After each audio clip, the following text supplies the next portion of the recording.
大家好，欢迎观看本期视频，我是 Jen。你们敢信吗？当全球投资者都在为了美元的涨跌提心吊胆，甚至因为日元的持续颓势而陷入资产缩水的恐慌时，新元居然像是一艘加装了顶级引擎的破冰船，硬生生地冲破了重重迷雾，不仅气势如虹地力压美元，甚至在新元对日元的汇率上直接拉出了一根漂亮的大阳线，创下了历史性的新高。这简直就像是经济圈里的黑马夺冠，看得人热血沸腾，又充满了不可思议。很多人问，这种势头到底是怎么来的？难道是新加坡施了什么魔法吗？不，这背后不是魔法，而是硬核的实力展现。愤怒于那些总是看衰亚洲货币的论调，又庆幸于我们正处于这一波稳健增长的核心。这种久违的金融强音，不仅让亚洲货币重新被全球市场高看一眼，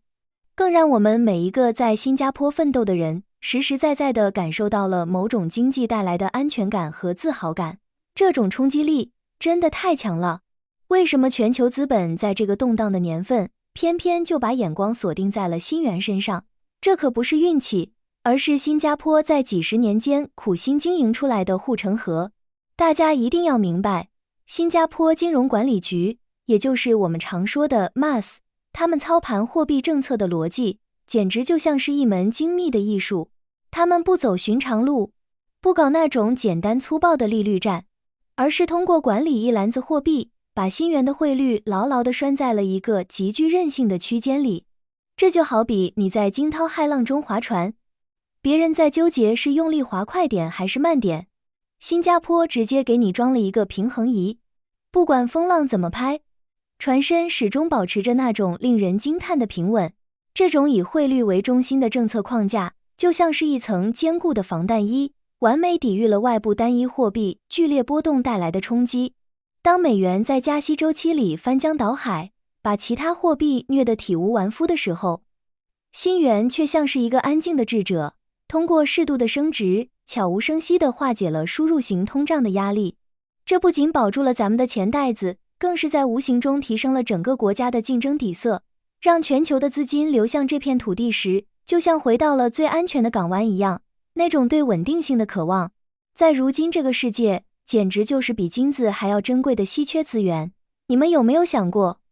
为什么全球的富豪、顶级的跨国公司，甚至是一些主权基金，都愿意把重金压在新加坡？这绝不仅仅是因为这里风景好或者办事效率高，这背后是一整套长达数十年的制度信仰。这里有最透明的监管机制，每一个条款都清清楚楚，让那些在全球市场摸爬滚打的资本大佬们感到前所未有的安心。更别提那傲视群雄的3AA 级主权信用评级，这就像是新加坡在世界金融殿堂里的一张金字招牌。每当全球经济环境出现一点风吹草动，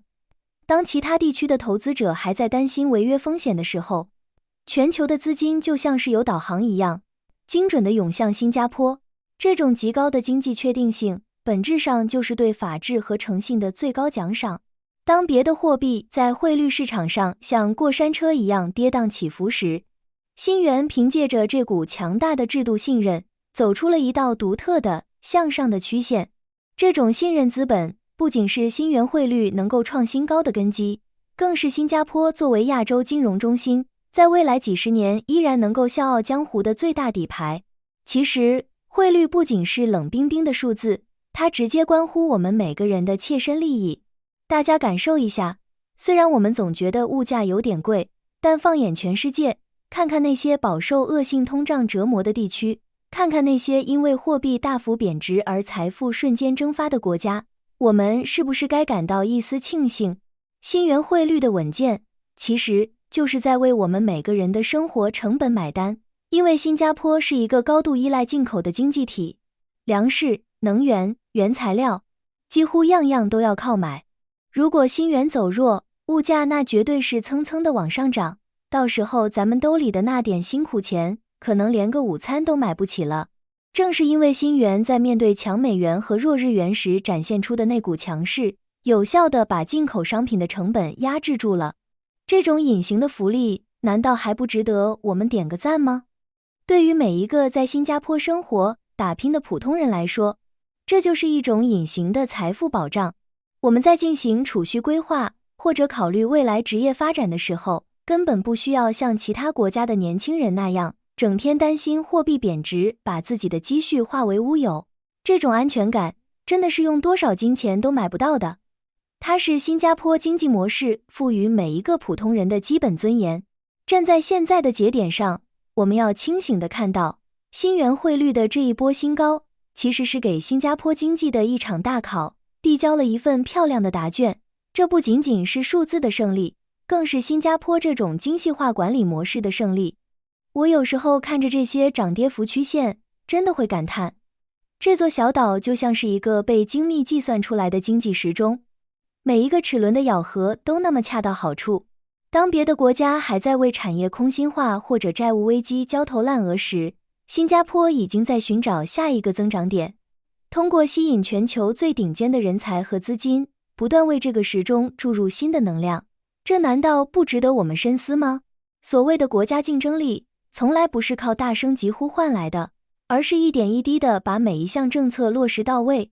是这种在危机面前从不慌张，在繁荣面前从不自满的冷静。这种平衡的智慧，是我们所有人都可以借鉴的生活哲学。在瞬息万变的时代，做一个像新加坡一样冷静、务实，并且有远见的人，或许就是我们每个人能够在这个大时代里立足的秘诀。这不是简单的跟风买卖，而是一种对未来生活的战略性布局。看到这里，你们难道没有感受到一种掌握节奏的快感吗？新加坡这一波力揽亚洲最佳货币的势头，确实让我们兴奋，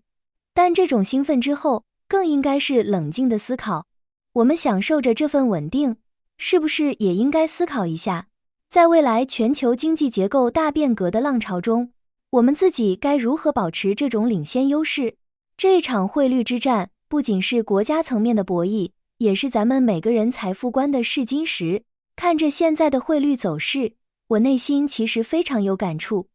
它让我们看到，只要底盘够稳，哪怕全球经济风雨飘摇，我们也依然能够走出独立行情。但是，未来我们还会面临产业转型的挑战，会面临人口结构的压力。这些问题，难道不比单纯的汇率涨跌更值得我们去关注吗？现在我把麦克风交回给你们，在这一片大好形势下，你觉得作为生活在这片土地上的我们，除了关注汇率数字，还有哪些关于未来的担忧或者期待？